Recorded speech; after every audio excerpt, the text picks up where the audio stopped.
Abuterevu omulungi eyekanya awuliza omukutu guno ogwa Our Story Not His Story enkwaniriza ene program Behind the News Omulangira Kalema gegange tuola banate ebiri mabega wa mawulire stories zinugera maaso nga zitambula mugaranga atuliriza era atulaba amumbera zonna olw'ensonga nti nno nagamba buli kyolaba mu mawulire ekkiriza obagaana olina okubanga nenya naga nti omufirika omuddugavu awulira olulimi lw'enjogera olina okuba n'obwongo wa mirundi ebiri bitwogera basajja bano tebabyagalirako ddala n'akamu n'akeddagala bagatuwe tubakuba naye ng'okubakuba twogera mazima ensonga lwaki munnange batuggala program babesazaamu ebintu bwe bityo n'ekyo n'okuba nti omanya bumanya olina okuba nga onywera bunywezi wetufuna akakisanga kano okuyita ku mitimbagano bwe giti tugenda mu maaso kuba tusomesa abantu ab'enjawulo bwe bana abijjayo aizulu alisi munaba mufunyeeko ku information emu ku ezo zetugenda mu maaso kuba ntwogera era nga tusomesa eggwanga okay ensinga bweri munaffe nga bwetambula mu Behind the News eggulu eryafulumiziddwa ennaku zomwe zaali 7 mwezi gwa Desemba guno getugeramu gwennyini mwaka guno 2021 wuliriza abamu ku basajja abagagga mu nsi muno kwe tuwangalira babinyonkondo abo abatugamba tino ba elites abalooleza ensi eno kwe tuwangalira abaga nti obudde bwonna bagenda kwera bakatonda amayiddwa nga Elon Musk ono nno gwe twogerako muganda wange alina kampani nyingi nnyo nnyini ddala naye ng'onakolayo njaga tuba ndi twogera ku kampani eyiye emu kwezaalina emayiddwa nga eya Neuralink kampani eno omulimu gwekola ya technology gwe bakozesa wako kituyita human brain interface technology nti kuba nti bagako bayingira mu bwongo balabe nti bakyusa buli kimu gw'obeere nga at least munange obeera awo waliwo akulowooleza twogera ku ki wetwogera ku Neuralink of course batugenze mu bwongo kakati abasajja bano kibagamba kikino nti bali mu process ey'okuba nti no ensi gyegenda oba ensi gyetunula bagenda okuba nti bakukontrolinga batya nga bakufuga ng'ofuuse muddu slave owa system nga bakozesa kye bagala bonna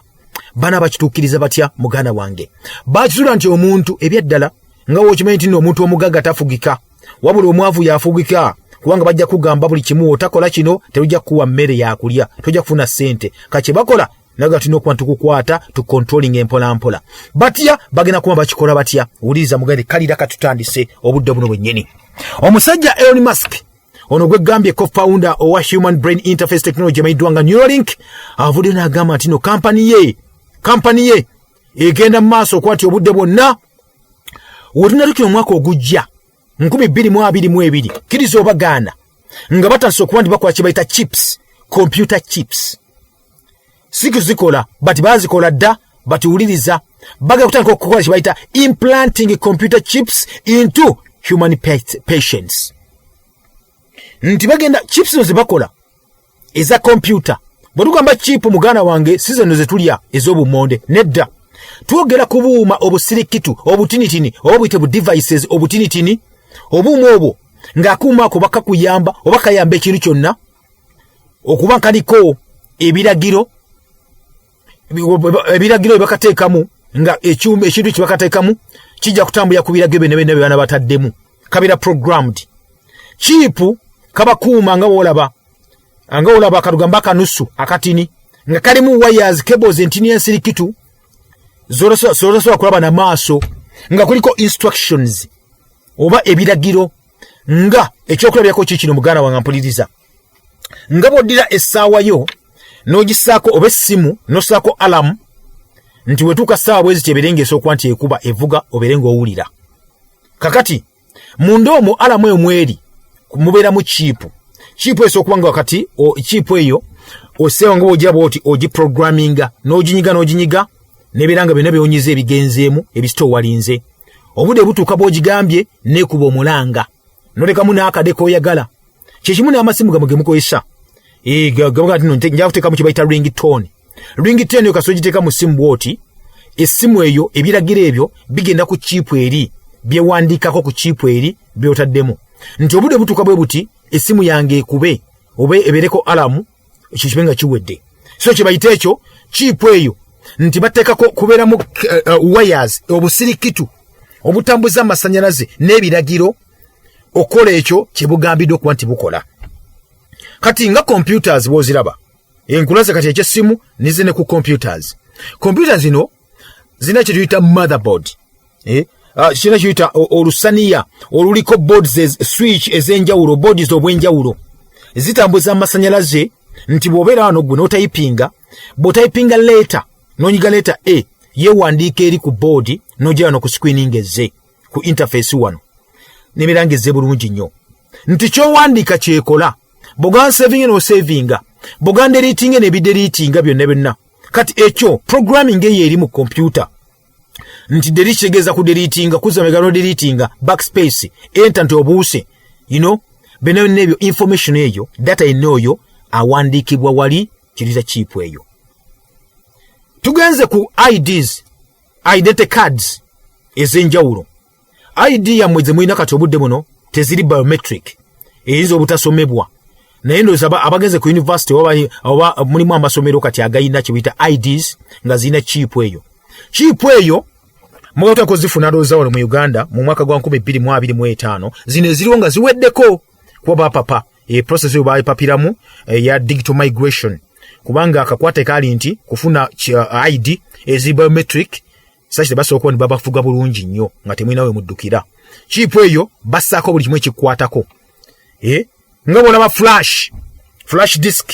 aba muzita memory cards kale oba memory stick ndio gitekako no sake nyimba zona zoyagala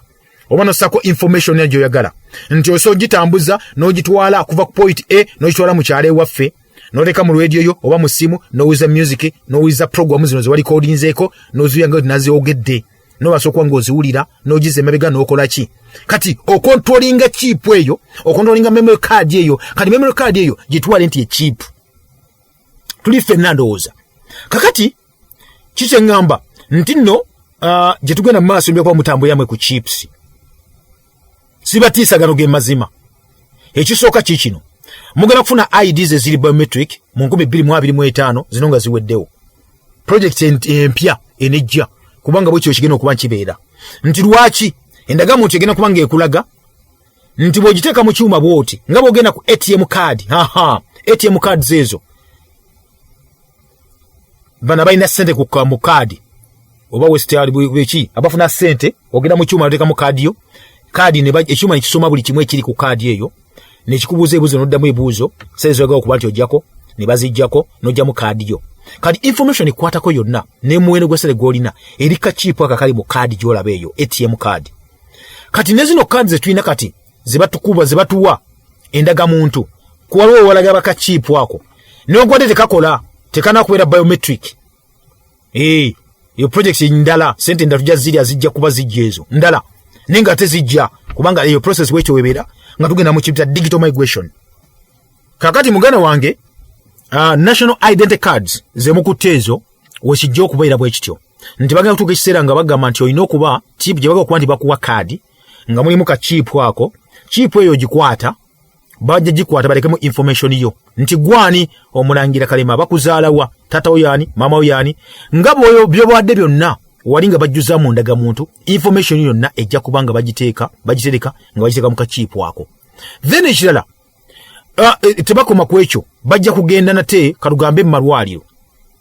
bagenti malwaliro ina ndwadde ki zonna nti bwokwata ndaga muntu ng'ogenda mu ddwaliro ogiteekamu nti gundi yatuuseeko wano okosa bikola nnyo nnyini ddala ebyo bijja kuba bikolebwa kkiriza obagaana bwe mundagaano bikola bajja bafoosinga lwampaka mbere nga mubikola alisi bakuyetengawo embeera nemusobola okuba ne mubikola embeera gye njogerako bayinza oteekawo embeera nga mu nsi yo bakikolako kye bayita force figure operations basobola oteekawo embeera abantu ne bafa ne bakola kinga kkiriza obagaana balina obaregestalinga ne bagamba nti nno tweteddamu kuba nti otambula kuyingira mu kibuga ani yesinga olina endaga muntu ate nga za bwereere lwaki za bwereere zasasulibwa dda sente zafuluma dda abasajja no ba elites bateekamu dda ensimbi kati wulira buli information yobeerako kitegeeza basobola okukulondoola nti nno Kalema otambulidde wano oli wano information nekwatako olina abaana bwe bati olina obulwadde bwe buti olina omusayi blood group bweti nekola bulwadde basobola okukola obulwadde basinziira ku blood group eyo gy'olina kakati nekyo kirindako kino kirina bakuba kitegerekeka okujjako nga gambye ekintu kino wammanga wuliriza chip eyo za mugitegedde kati chip eyo bannaffe lwaki bajagala okuba nti ejja betuze ba elites bajagala okuba nti ejja kubanga nungi oba nyangu okontrolinga omuntu wa bulijjo. Lulinga tuli mu kiyita digital migration, nga tuli mu kiyita analog system. Kankuwa kyokulabako kyentegera obulungi ebyenkolamu ebya media nti radio ne TV luli before 2015 watala kwa ndibasalako TV ogandi zigenda ku digital waina ngokola TV oba ngokuba ku TV olina okuba n'omulongooti must olina okuba n'omulongooti omulongooti ogwo gusinika sigino gwobeera mu studio yo n'oweza ekifaananyi sigino egenda ku mulongooti ne cable then omulongooti ogwo ne gusindika sigino eri ba distributors abenjawulo nga kololo kuba kololo yabadde ngeetuwa mu ggwanga erya Uganda be national broadcasters kololo bwe kifuna ekifaananyi kuba ziba signals of course ku mirongo gya kololo then gwe okusinza kuba wasasula wogamba nti nonkomano ekifaananyi bakisindika ne kijja mu TV yo noba ng'okiraba bulungi nnyo. Kakitegeeza ki ekyo nti luli ng'oli ku analog ng'olina kyekiyita omulongooti bw'ozimba omulongooti gwo oyinza okuba toyagala genda kololo ng'olina omulongooti gwo ng'osobola bulungi nnyo okuba nti osindika ekifaananyi kyo alina antena erina ku TV ng'afuna ekifaananyi kyekyo nabeera ng'akissa bulungi nnyo ne kiba kiraba oba ng'osobola okuba ng'olaga abantu ekifaananyi kyo. TV bwe zaali zikola kati obudde ne butuuka abasajja ne bateekamu sente bagamba tugenda mu kibita digital migration 2015 ne kigwawo e Uganda ne tukipapira kubanga sede bamaze okuba bazituwa nga system yonna byonna bimaze okuba nti biri paid up for bamaze okuba babisasulira byonna abasajja bano abalina sente abagera controlling ensi eno. Wuliriza wetwatuuka ku level egamba tugeze mu digital migration TV wamujjukira bazisalako 2015 tebakkiriza kuddamu kuba nti oweereza unless nga buli muntu yenna afunye kye bayita decoder set top boxes ezo no decoder kankusese nti abasajja na batu wa sente okuba tugenda ku digital migration bazisasulira buli muntu yenna buli maka gana okufuna decoder nga yabwerere set top box nga yabwerere ezo sente yazirya tomumbuuza kuba nammwe muyinza okuba mumumanyi oba tokimanyi kankikutegeeze. Kakati wuliriza njoga ensonga lwaki tuli mu Neuralink ene ya Elon Musk. Kakati wetwatuuka ku level ega tugeze mu digital migration digital era kitegeeza nti emiringoti gyonna antena zembadde mulina eriyo zemulina ku TV zasizinga okuba tezikyakola ng'olina kugula decoder oteeke mu nnyumba yo okulaba TV. Kitegeeza ki nti oba olina decoder kitegeeza nti owa TV yenna wa TV station akuwa ekifaananyi kati odi takyekontrolinga takyetwalanga ye nedda nti kati gavumenti emutwala oba aliwo abamutwala nga bakozesa kibayita satellite kati ekifaananyi kyofuna ku TV ne ku radio ezimu kigakuba kitandika okuba nkikola kigakuba kiri digital nga kyofuna ekifaananyi si gwa kikontrolinga gwe nanyini TV oba nanyini ki nedda gw'okifulumya ne kigenda then satellite nekyongerayo. Kati wakitwogera bino ebintu wammanga satellite sebyongerayo satellite z'abaani Neuralink Elon Musk ayina kiyita company ya satellite yennyini Starlink bazina satellite ezo batuli ku Neuralink wano obudde bwe twogerera nti nno satellite yose kyongerayo kitegeeza nti olunaku olwe ekiro oba luli oba ddi abasajja basobola okugamba nti you know what twagala balaba TV gundi balabe kino ne bakuswitchinga off nga tulina ogenda bawaabira nge bakontrolinga ne basaayo link ebo gye baagala yonna nga yeeraga nga tulina ogenda bawaabira kkiriza obagaana kubanga be bakontrolinga gye bayita control nti analogo bwe bagamba nga okugjako TV yo n'ogaana wasobola okugaana sijja kujjako TV yange ŋŋaanye nga tebasaba kujjako analogo nga TV oli akujja ku mulongooti gwo oba n'akusalako amasanyalaze oba n'akuwamba n'ajjako ebyuma transmitter gye wayina transmitting ekifaananyi ng'eri awo ku station wennyini so oli alina kujja n'akujjako amasanyalaze n'agistopinga naba tasobola kubanga oweereza ekintu kati digital tekikyasoboka ekyo oli akugirako walina space alimbapa nga lo kyasobola kuba nti olaba gye bayita control eyo mugana nga mpuliriza. Kakati ebyo nga biwedde twagenda mu digital migration gye tulimu kati obudde buno gye tuwangaaliramu nti ensi gyegenda abasajja kye baakola kati aba Starlink company ya Elon Musk yennyini eyo yagundi ya satellites ez'enjawulo ezitambuza sigino ebintu ebyenjawulo kati balina okuba n'amasanyalaze ag'enjawulo bagafuna batya amasanze ge twogera agenjawulo n'okusindika link okusindika signal balina okuba balina kituyita internet connection ey'amaanyi kyova Starlink bakozesa internet ey'amaanyi ennyo eya 5G kyovanga gye tugenda mu nsi yonna buli muntu alina okuba nga agenze ku 5G kubanga internet n'okubanga interface y'amaanyi nnyo ng'edduka speed yayiriiri nnyo bakole baagala okuba nti bakola kakati wuliriza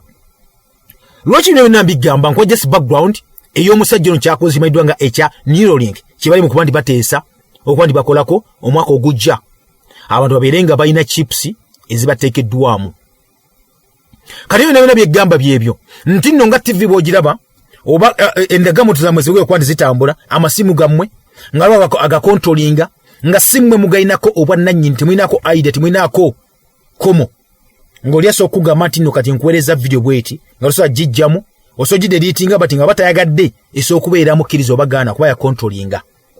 kakati omusajja yavudde ne bagamba twetaaga okukontrolinga abantu mu maaso eyo batya kyenagambye abadde bawiza programu zange ze tukola wano ku behind the news oba ku our story nti n'abasajja baagala kuba nti bajja Katonda mu buyinza batya abeere nga avaawo adde ebbali bakwate mu kintu kakati bakontrolinga muntu batya nti omuntu bagamba nti kola kino n'okikola bwe bagamba nti lwala n'olwala wumula n'owummula kino bakikola dda exercises bazikola dda kyova babizanye ne mu firimu ez'enjawulo ne mubiraba abamuyinza okuba mubiraba ne musanyuka noga firimu nga yakabi nnyo nnyini ddala nga tomanyi kiki babala kati wulira batandika mpolampola okuba nti bawandiika obutabo ne bakola practice mu firimu ez'enjawulo kyovula firimu laba firimu ez'aba Cybong musajja byuma oba muntu ne mulaba firimu eza Terminator ne musajja byuma side endala muntu ne mulaba firimu eza robots musajja byuma ewala muntu bino byonna bwaki babikola nga baagala walevu gwe batuuka nti robot wogiraba oba Terminator oba ya Terminator zonna zolaba nti mbeeramu ka chip kali munda bakateeka mu robot nefuuka omuntu ne bazimba omubiri kungulu kuno bakikola ekyo then nobeera nga robot etambula ng'olaba omusajja atambula bamuprograminga no ku kompyuta nti kati genda onyige Kalememba najja nakwata nakunyiga emba nga tiyenyise namu n'akamu n'akeddagala ne bagamba genda ku nsi bweti okubayo bomu oba oyabikirewo ne bagikola nga bomu ngekalinga bomu yo bajwabo biwando kye bayita internet eyo gye bagamba eya speed egyokuba nti ejja eya 5G n'okweyongera waggulu ne bateeka mu computer instructions zibateekamu instructions wali ku chip gye babatadde mu robot eyo mu Terminator yejja okuba ng'ekola instructions ez'enjawulo ebiragiro nejja nekola kibagigambe nti nogenda okuba nti yokola kati uliza muganda wange tutuuse ku level nti nno tuvudde kati mu robots mu byuma tugaziteeka mu bantu tutya Elon Musk ne banne aba Neuralink batandise na kuteeka bagambye omwaka ogujja bakutandika n'abalwadde muno kyembulesinga si kukikuba kino kibaga okuba nti bakola kitya batandikidde ku balwadde nti omuntu ng'afa ayina enkizi yafuna obuvune kubanga jukira omuntu yenna omulwadde toba nasse oba oyagala kuba nti owona ofune okuwona okulungi ennyo kati bagambye bagenda kuddira gwe omuntu ayina enkizi nga ndwadde spinal cord nga ndwadde bakuteekemu chipu eyo chipu bagiteekamu banako okuba nti gwe nnyinyi bakuswitchinge bakutaddemu chipu mu gondyo mu spinal cord yo oba nagiteeka wonna either mu bwongo ey'obwongejja kati eno bakusooka bakiteeke mu kunkizi chipu eyo bweteeka mu nkizi kitegeeza bagenda kuwayalinga batya nga bateekamu kye bayita information mu muntu ku chipu eyo esindika amasanyalaze gali ge bagambye mu mubiri gwo bwe gasinga amasanyalaze ago jukira chipu eno communicatinga eyogera ne internet n'emirongooti egiri waggulu mu bwengula eja 5G 6G 7G 8G paka gitunagenda eyo generations ez'enjawulo nobeera nga gwe omuntu gwe batadde mu chipu eyo nga tokyali muntu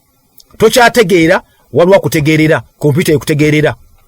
waliwo weetudde n'entandika okuba nti nnyiga kati oyo omulwadde tasobola kuba ng'atambula amagulu gagongobala n'ennyiga wano chipu nti yimirira n'oyimirira amasanzi gakuyimiriza bulungi nnyo bapa nega kati tambula n'otambula kati weta n'oweta muganda wange abadde omulwadde ng'ali ku ndiri agenda kusituka muwadde mulaba firimu za science fiction nga mulowooza za bulimba nedda baaba tuba tukola babakola kye bayita revision okwejjukanyaamu kino kinaakola oba tekiikole eno human testing yakutandika mu mwaka wa 2022 kirizo obagana device eno joko kwanti bakola ejja kubanga ekkirizisa obanga esobozesa ba patient sabo abatayina atasa kubanga atambula okuba naso kwandi bogezeganya nekirita bayoja kuba bayina kirita digital devices zebataddemu eza technology ono ntinno baso kwandi bagamba nti osogenda okushoppinga osogenda communicating n'emikwano jo okwogera directly nga bazanya nekirita brain waves zo tuli fenna obwongo bwo bagenda bulupinga chip gye banakuteekamu oba mu bwongo ejja kubanga ekugamba bulungi nyongeze nika sigino mwene enkize ya kutuka amagulu gasituke amasaza yagakoze eki gakubye bagayisizaamu okole kibagamba okuba nti okola alo uli abakatonda abokunsi tugeze mmatyo nyuno linke nje tuogerako je vudeke emabegakawo kino yakigezaako bwe yakozesa enkima ne bagiteekamu kachipu nezanya video game ng'ekozesa ki ng'obwongo bwayo bagikontrolinga bukontrolinzi omwaka guno 2022 nga gutandika era Elon Musk yavayo n'agamba nti bana kwandi batranslatinga eno success y'enkima gye bakola okuba nti bagiteekako ne mu bantu okuba nti no dakinaaba kitya era ne bagamba niyo link eno yakola bulungi nnyo mu nkima era mukola bulungi nnyo mu nkima kwe kuva ne bagamba bagenda confirminga balabe oba eneba safe mu kukola mu bantu nti era chipu eyo bagijjamu bulungi nnyo mu nkima ne bagamba nti ebyaddala yali nnungi era twayogererako namusajja nga ayogerako ne Wall Street Journal nga bali mu kwanti boogerako mu Business Insider ne bagamba nti no business already emaze kwanti eyingirawo wulira kye bagamba nti no bagamba nti we hope to have this in our first humans which will be people that have severe spinal cord injuries like tetraplegics owa quadriplegics ntinno eno gye bagambyeko balinda bulinzi approval eya FDA Food and Drug Administration mu ggwanga lya America okwaprovinga ntinno bino bagenda kuba nti bakozesa mu malwaliro mu mmere bikolera ddala nga babikkiriza ne bagamba nti no bakkiriza ntinno mu bantu babo banasooka okuba nti kigenda mu maaso okuba nkikolebwa abalina injuries abafuna obuvune ku nkizi zaabwe bajja kuba nti bakola wulira ne bagamba batya ne bagamba bati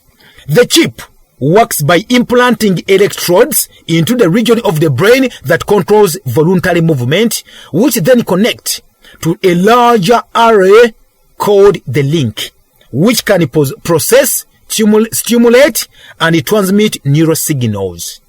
Wuliriza, chipu engeri gyekolamu bagikwata ne bagikuteeka oba mu mutwe oba mu kawanga katini oba kubikula katini yakawanga ne bakuteeka mu chipu eyo nebanga egenda bulungi nnyo ku bwongo obwo nebanga egenda okuba nti econtrollingibwa kibayita econtrolling beta voluntary movements omuntu wagala okuba nti kati ntuneke ebbali bwe bati chipu ejja kuba nga eri controlled by that ne bagamba nti nno ekirala ekinene nnyo bajja controllinga bajja kuddira egimu ku egyo emisuwa eminene nnyo bagiconnecting kye bayita link nti kijja bayambako okuprocessinga messages oba kugamba ekintu ng'osobola nga okivvuunula computer nga evvuunula stimulate okwanda sokuba nti weekanga noga nti kiki baŋŋambye and transmit neurosignals n'okuba sobola okusindika obubaka no communicating naki ne computer oba satellite oba ekintu kyonna kyonna ekirala ekinakicontrollinga. It is charged via wireless charging from the outside of the head and connects wirelessly to devices that allow the user to control them without traditional touch inputs. Ulira muganda wange ne bagamba eyo chip gye bakutaddemu okufuna amasanyalaze amaanyi ekyajinga tebagikuteeko nti batekemu cable nti batekemu charger nedda bagambye ekozesa wireless charging okuvaawa outside of the head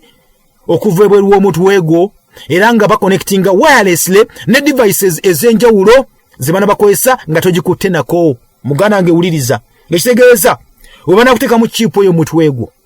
ojja kuba nga tebetaaga gikyajinga but olw'amasanyalaze gegambye agali mu bbanga mu bwengula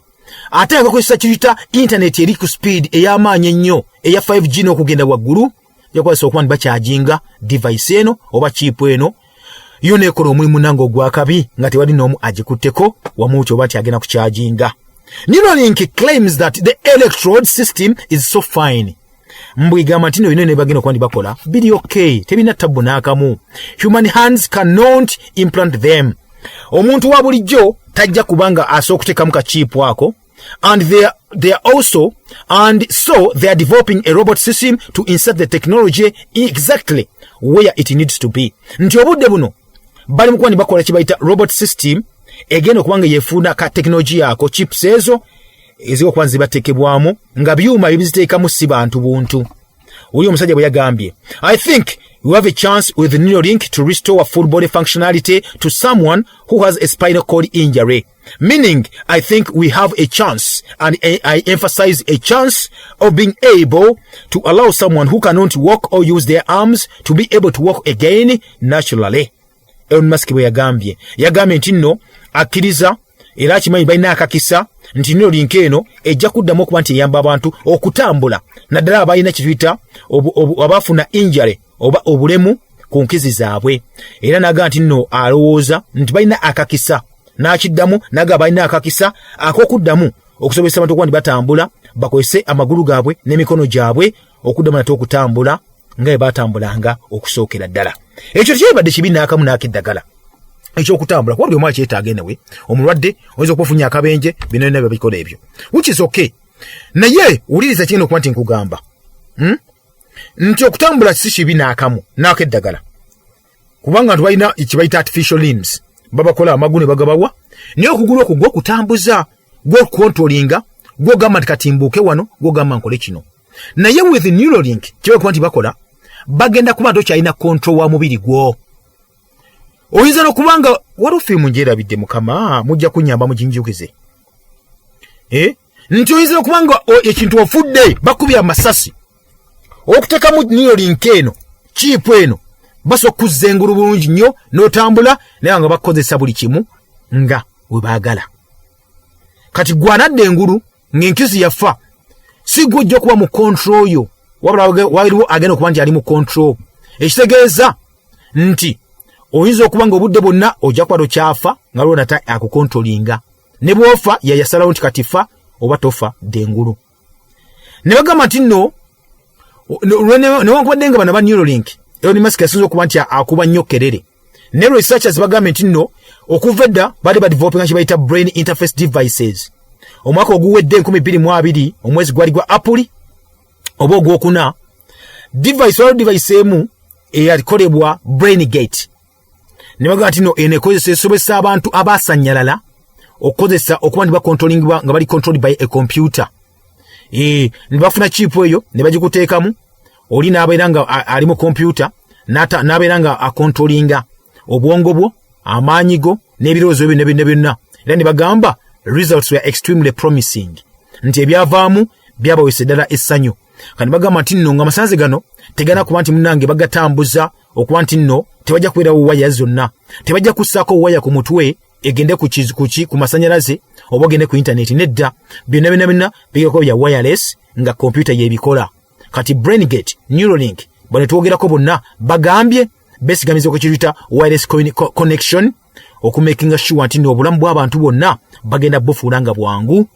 eri ababwaga okuba nti bwangu. Muganda wange yo control gye gambako egenda mu maaso abawuza gye muyina okuba nti mukola ki muyina okuba nti mumanya. Kino kitegeeza ki nti nno chipu abadde bajja baziwakanya bulungi nnyo okwawo oba bikude mu kitabo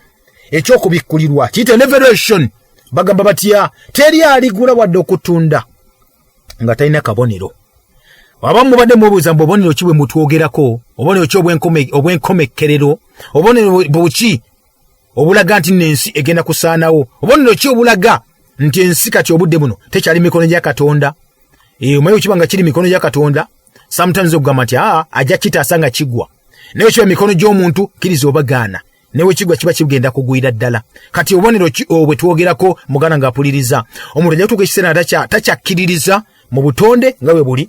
nga byakkiriza mu biri bimu byokka akkiriza muntu munne. Kyo bakigamba nti nno abasajja bano babano batandise okuba bakola ebintu bino nti balina okuba nti balina kye bayita total control ey'ebintu bino eby'amaanyi oba bitutambuliramu bitweyagaliramu obudde bwonna.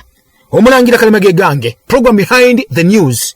bwetyo bwetambula olunaku lwaleero nkutegeeza bulijjo nti nno tambuza ebintu byetwogera bino bulyako abalala fuka omusomesa w'omulala. Bino tuwenga tubikakanya bityo mpola wona neetaaga osobola okuba nti onfuna sindika message yo obutwe ebyo munaffe tuyakuba tukwatagana bulungi nnyo nnyini ddala ensebere ng'etwanguyira ate tubenga mune tuli bakabi nnyo mu mbeera bwezityo. Kale nkusibulidde wano Omulangira Kalema gange be bulungi mweraba.